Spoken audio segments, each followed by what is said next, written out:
recognize a narcissist. So welcome, I'm glad you're here.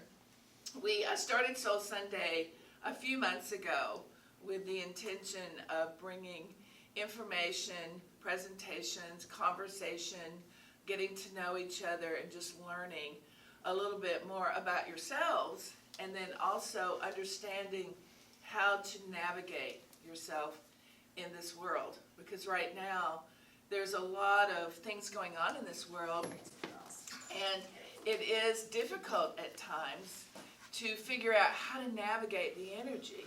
And then also, we go through these phases, or we go through these times of where we're not sure, like, am I intuitive? Am I not? Am I getting messages? Or am I having some sign of something? And then you start to doubt yourself. But one of the behaviors that we sometimes doubt is when someone else is what I call taking our energy away, or sort of sucking our energy away. And we call them energy vampires. And we also have to pay attention to what's going on with us, because spiritually, especially if you're just now beginning to step into your spiritual self, what happens is that all this new information starts to come forth. And like some of you have said, you go to a metaphysical shop, or you get interested in crystals, or you want to be more in harmony with the earth, or you feel like your intuition is opening. So what happens is you become sort of this open portal. And when you become this open portal, there's a lot of other energies out there. So I thought it might be fun, and I'm going to say fun because we've all dealt with this in the past, but I thought it might be fun to talk about how to recognize a narcissist. And, there's a lot of narcissists out in the world. And, I think sometimes we put too much description on, there are people that are narcissistic, that are a narcissist. But I have to say, there's a little narcissist in all of us. So we have to admit, we all have a little bit of narcissism. But what I see happening now is more and more people are being affected by narcissistic behavior. And as a spiritual person, or as trying to ground ourselves and perhaps be even more neutral in our lives, it is sometimes hard to step away from the narcissist. And what I thought I would do is kind of talk about what is a narcissist, what happens to your energy, and how you can begin to recharge and ground yourself so that you're not being affected by what I call narcissistic behavior. And again, we carry a little bit of that, all of us, in ourselves, but the key to this is that to recognize it when you're doing it. A true narcissist will never recognize their behavior. A true narcissist will believe that everything they do is right, and that if it's not going right for them, it's your fault. And so that's how a lot of narcissists function. But we're in a time right now where we should educate ourselves. We should really be truly educating ourselves today on how to deal with energies that are not good for us. So let's talk about a little bit about what is a narcissist. And I have these notes because there's just too many things for me to remember at once. First of all, a narcissist, as it's said sometimes through books and studying and research that I've done, is someone with an inflated sense of self-importance.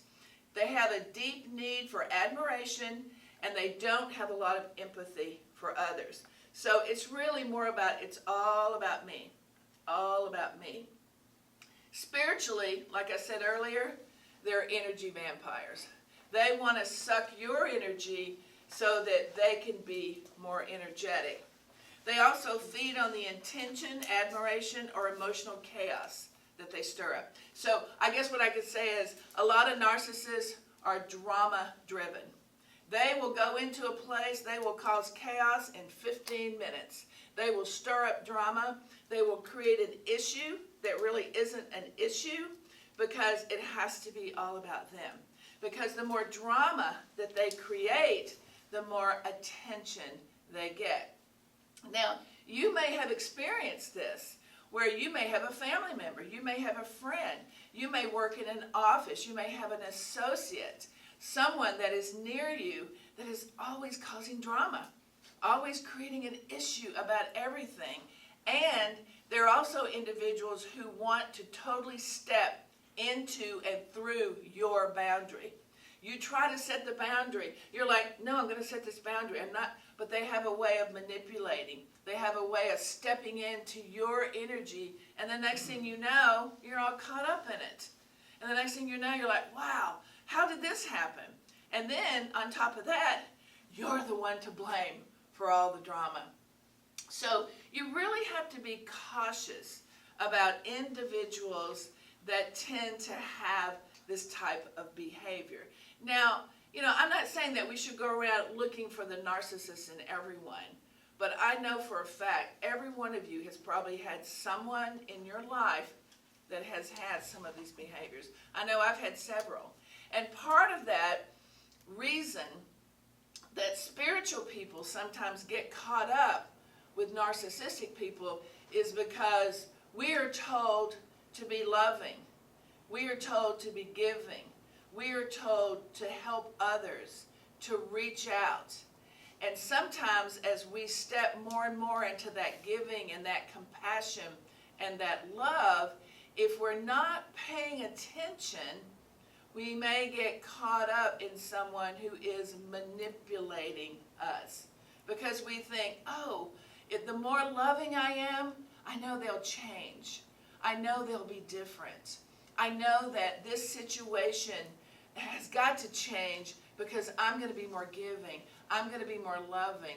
I'm going to do everything I can to support this individual. Now, there's nothing wrong with that when there's someone that truly wants your help, someone that truly wants your support. And we even say, you can even think about this. There are many people that are in like the AA program or the recovery program, but what we know is that until you are ready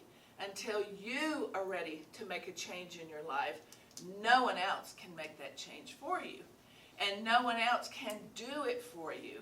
And so a lot of situations that grow around narcissism is that we become individuals, like those of us that want to help, we become individuals and we believe that we can help that person. But what happens is it becomes our agenda.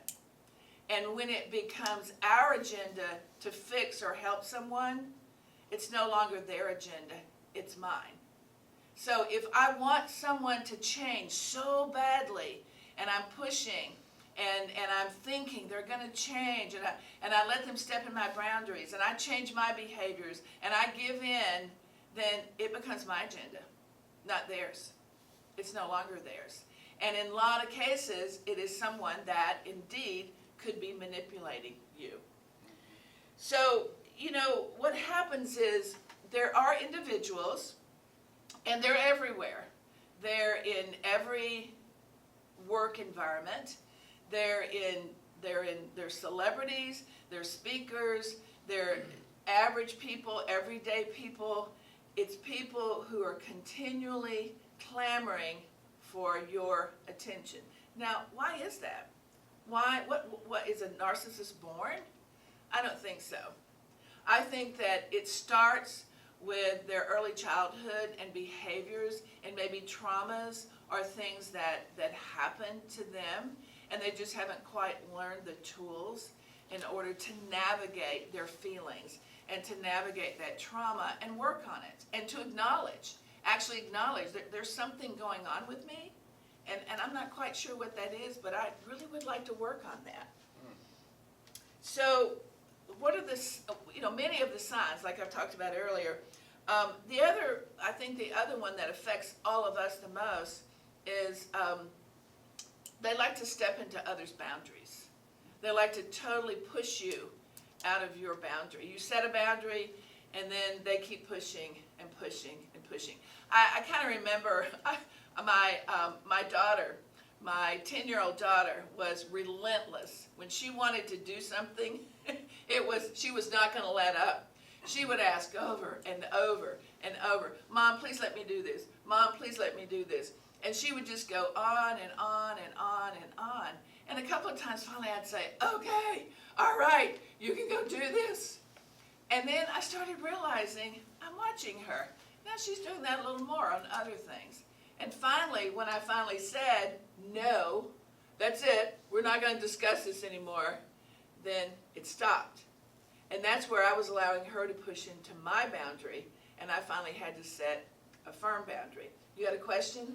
Well, I was just going to say, I think they a lot of them have, from what I have experience with, is a lot of them have a negative attitude all the time and a negative outlook on everything, it seems like, as well.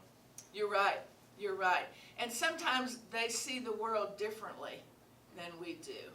And that's part of the trauma that they're dealing with, because they really don't see the world sometimes like we see the world. And when I say we, I mean those of us that are working on ourselves. We're learning, we're researching, we're reading, we're going to classes, we're surrounding ourselves with others, that we're learning about our spiritual connection. We're learning about what just maybe being a good person is. What is a good person? And so when you have an individual that's not willing to acknowledge their issues, then they're not in a position to be able to work on those issues, because you must first acknowledge that you have an issue before you can address that issue. The other thing is that blame. That's a big one. They'll always blame somebody else for something that happens.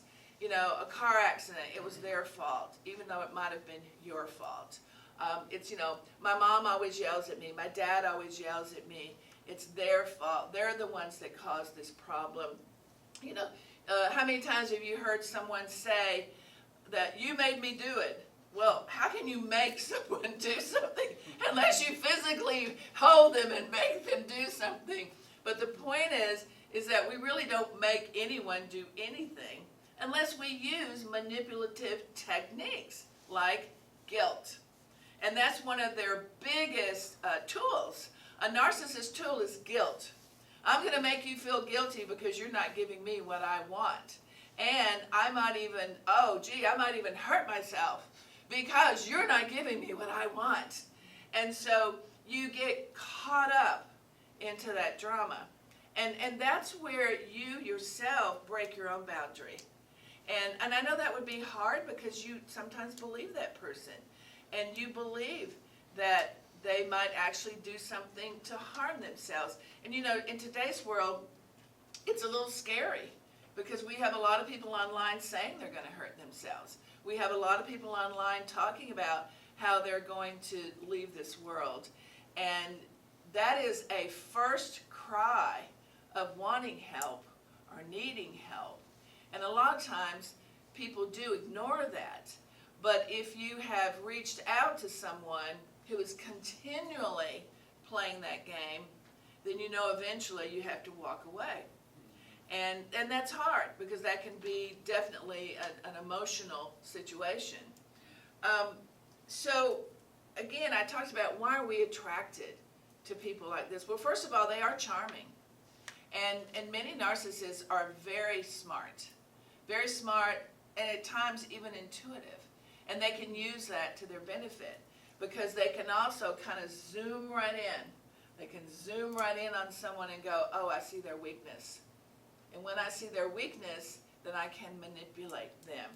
So don't think that someone that is, you know, being a victim or blaming everyone isn't a smart person and knows what they're doing, because they do. And I know right now there's a lot of therapists online that talk about narcissistic behavior, and they talk about how to break that bond, how to step out of it, how to literally step back into your power and embody your power and empower yourself to break away from behaviors that aren't serving you. Also, too, and I know this is something we get caught up in, and I said this earlier, but we can't fix anyone. We can't heal anyone. I know we talk about, we have practitioners in our programs, and there are a lot of practitioners that say, I'm healing someone. And the reality is we don't heal anyone. We bring energy. Healers, energy workers bring energy to an individual, and it's up to that individual to heal themselves. But sometimes we believe that we have the power to heal a person. I know by my behavior, I know if I really love them more, that will heal them. But again, you have to bring that energy to them. You have to love them, but you also have to turn your back on them when their behavior becomes non-productive in your situations. And sometimes letting someone go that perhaps is manipulating you could be a path to them healing. Because once you let go, they may not have experienced that before. They may have always been able to manipulate people to the point that they could either get what they want, or if they didn't get what they want, then they would just leave and go to someone else. But I believe as a spiritual person, we should also recognize that at times turning our back or saying no is a way of helping someone heal. Because we're no longer trying to fix them. We're no longer trying to make them right. And who knows if we're right? Maybe we're not right in what we're trying to do or what we think we should do for an individual. Because your spiritual journey is your own path. It's not someone else's path. There's no one in this room or no one in the world that has the same spiritual journey. Every journey is different. And wherever you are on that journey, even if it feels negative, it's perfect. It may not feel perfect, but it's perfect because there's a series of steps or journeys ahead of you in the future that you can step into that will bring you joy, that can bring you an awakening. But it doesn't matter where you are on that journey, it's perfect. If you're in a negative situation, if you tell yourself, what's happening to me right now is perfect, if I can just see the gift in this, I might be able to work my way out of this. I might be able to change my situation by acknowledging that where I am right now is perfect. Doesn't feel good. I don't like it. I don't want to be here that long in this energy. But if I acknowledge that it's perfect, then what can I learn from this? Can I see it as something positive? Can I find a positive in this? I think every one of you can probably think of a situation in your life that it felt very negative, but over time you realized that it was not that negative situation and you learned something from it. You gained something from it. So, how do you begin, how do we recognize someone that's maybe sucking our energy or taking from us, and how do we maintain grounded, balanced, focused, and able to set a boundary and keep ourselves safe? Well, first of all, I think when you feel, if something doesn't feel right, you will actually start to feel it. Intuition comes usually from your gut. But your true connection, when you start connecting to spirit, you'll actually either start to get strong thoughts, or you'll maybe hear something, or maybe your whole body will feel something. Have you ever been around somebody, you've just met somebody for the first time, and you're talking to them, and you're just feeling like, I just don't feel comfortable around this person. I just don't feel comfortable. That's energy. That's an energy. Now, you can acknowledge it and ask yourself, why? Why am I feeling this way? Or you can just excuse yourself and move on. And not even, engage in that energy. You can just move on. And that's hard to do sometimes. And actually, it's a great way to practice when you're in a crowd of people. Sometimes just walk around, crowd of people. This one feels, okay, this person feels good. Oh, this person doesn't feel good. This energy feels good. No, this energy feels better. That's a great way to practice energy interaction.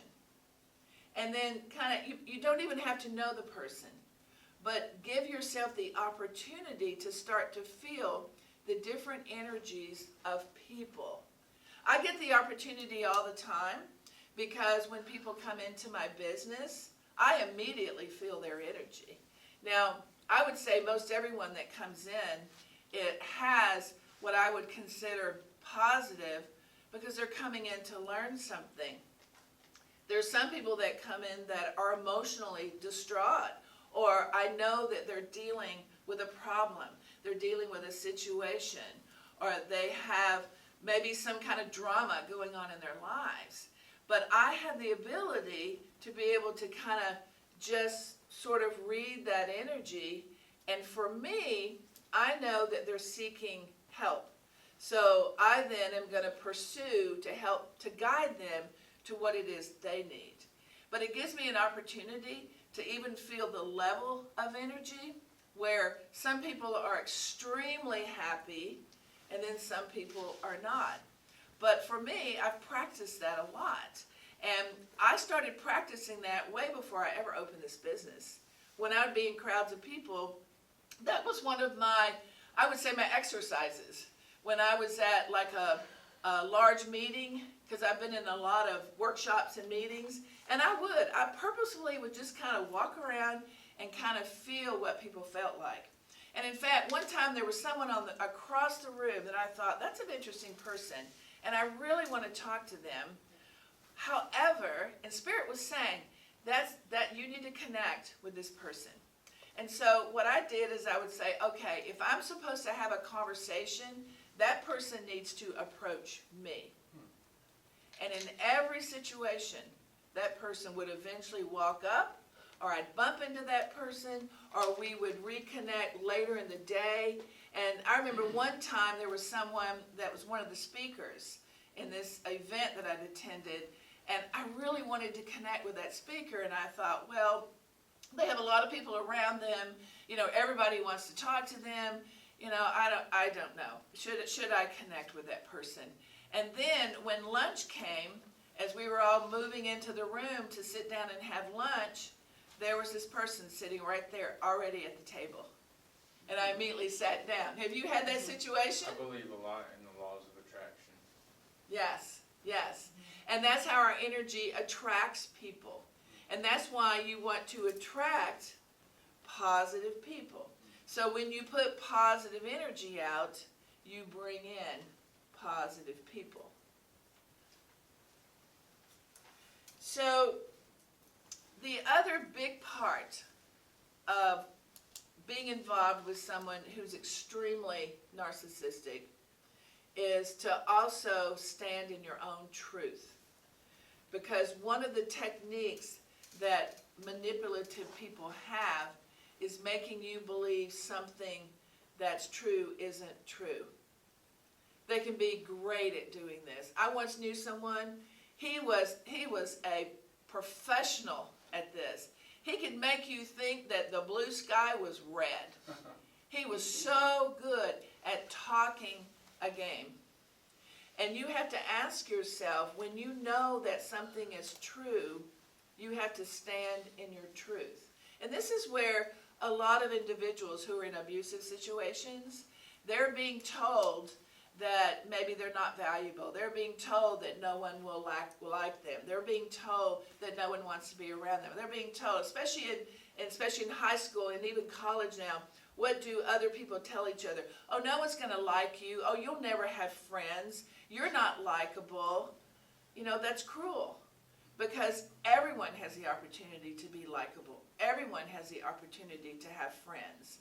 But if you start believing it and you don't stand in your truth, then you start to devalue yourself.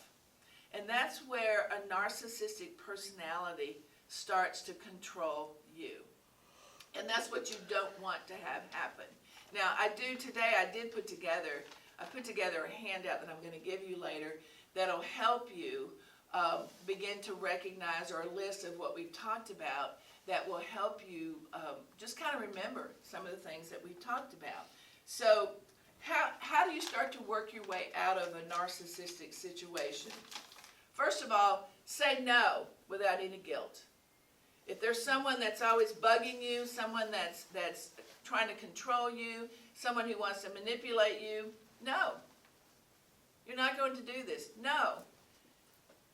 I'm not going to do what you want me to do. It's no, no, no on a continuous basis. And you're continually saying no to that person. And you're also telling that person that you no longer want to hear the kind of language that they use, such as if they're always a victim, or if it's your fault or somebody else's fault. I'm not going to put up with that. Sorry, don't want to hear that. And then you cannot feel guilty if you say no to someone. Like I said earlier, sometimes you just have to turn your back on that person and walk away. You'd be surprised how a person could shift. You know, it's often said, we can't change anyone else, but we can change the way we react to someone, and they have to react to us differently. So if you're constantly telling someone no, and they don't want to hear it, or let's say that someone always wants to engage you in an argument. They want to create drama. They want an argument. Well, as long as you're arguing back, you're doing exactly what they want. So what you have to do is step into a different personality, turn and walk away. I'm not arguing. Sorry. Argument over. Move on. Because being in an argument doesn't serve anything. Talking serves a lot. Communicating serves a lot. But if you're trying to communicate with someone and they don't want to communicate, all they want to do is argue, or all they want to do is defend themselves and not actually listen to what you're saying, the best thing for you to do is walk away. There's no reason to have that conversation. Actually, it's a waste. It is a waste of your time and a waste of your breath. Also, there's certain things that you could do to start to work on yourself, to ask yourself, am I being manipulated by someone? Am I in a situation where someone just doesn't value me, doesn't care about me, and is making me feel unworthy? So what are some of the things that you can do? First, you want to ask yourself the question, am I in this kind of situation? Secondly, you want to ask yourself, how could I ground myself? How could I work on this? You can meditate. You can journal. You can begin to journal your feelings. Begin to journal how you feel when that person is around you. And another way is to literally get out of the situation. Remove yourself. If it's in a relationship, maybe it's time to leave. If it's in a friendship, maybe it's time to leave.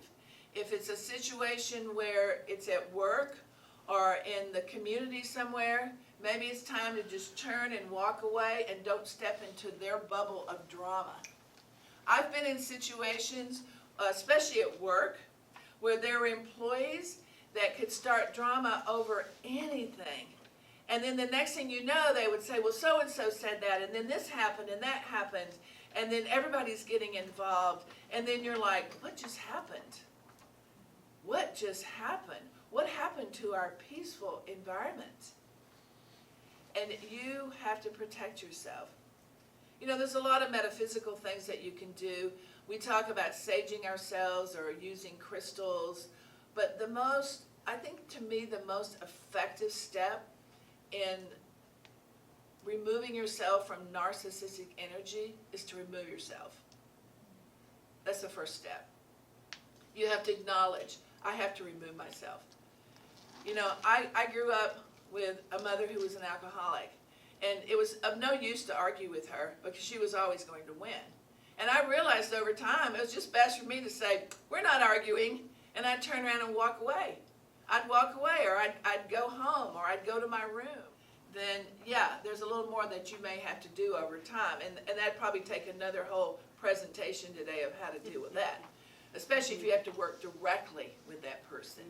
Because now you're dealing with someone that wants to control you, that wants to be one that gets all the credit. They want to put you down. They want to tell you you're not doing your job.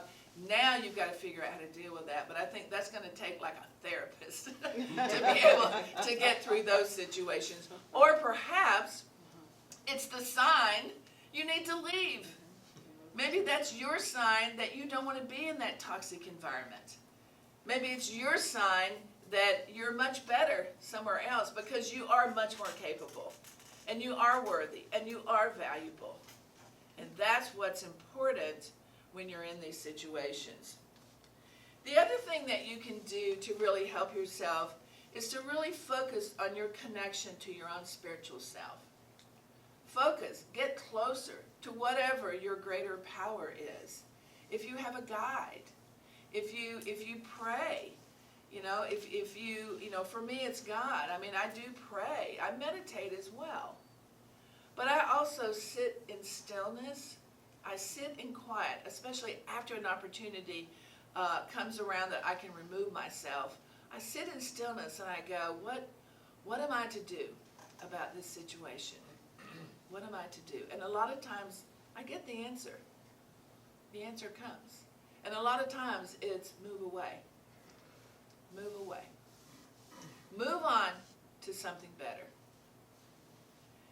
And that's probably the best advice that can come from Spirit at times. Don't feel guilty. Don't feel like you're not helping that person. Don't feel like it's your responsibility to fix them. And don't argue. Arguing gets us nowhere. Conversation gets us everywhere. But if conversation becomes an argument, then that's when you've got to leave. So I thought it would be helpful today if for a few minutes, and I'll wait until everyone's back, I want to do a meditation. And I would like for us I want you to think about, is there anyone in your life right now, or a situation, a person, family member, anyone that's in your life right now that you feel is trying to control you? Maybe they're not 100% a narcissist, but they are creating issues in your life because you feel like they're sucking your energy, that they're taking your energy away. If so, then we're going to do a meditation, and it's going to be what we call a cord-cutting meditation. And we're going to do it, but as I do it, you'll also hear and learn how I did it, and then you can do this for yourself at any time. It's so easy to do. And I know for a fact it is effective. I myself have used this on several occasions, and it is amazing how the energy falls away. It's amazing how I'm able to cut the cord from that individual, or even a situation, if a situation is coming up. So this is something that it's an exercise that you could use all the time. And it's also good to just cut away, not even necessarily imagining or knowing who a person or a situation is. It's also a great exercise just to remove negative energy that has sort of formed around you that you've been carrying for a long time. Maybe energy from your childhood. Maybe energy from just emotional times. So close your eyes. Been out somewhere and there's energy that you just don't feel is supporting you. You can do this for anything, anytime. And like I said, it's powerful. It can be very powerful. I personally have witnessed it.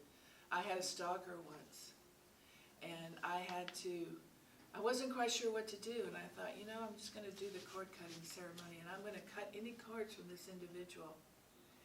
And it took me 3 times, but after the 3rd time, I never saw him again.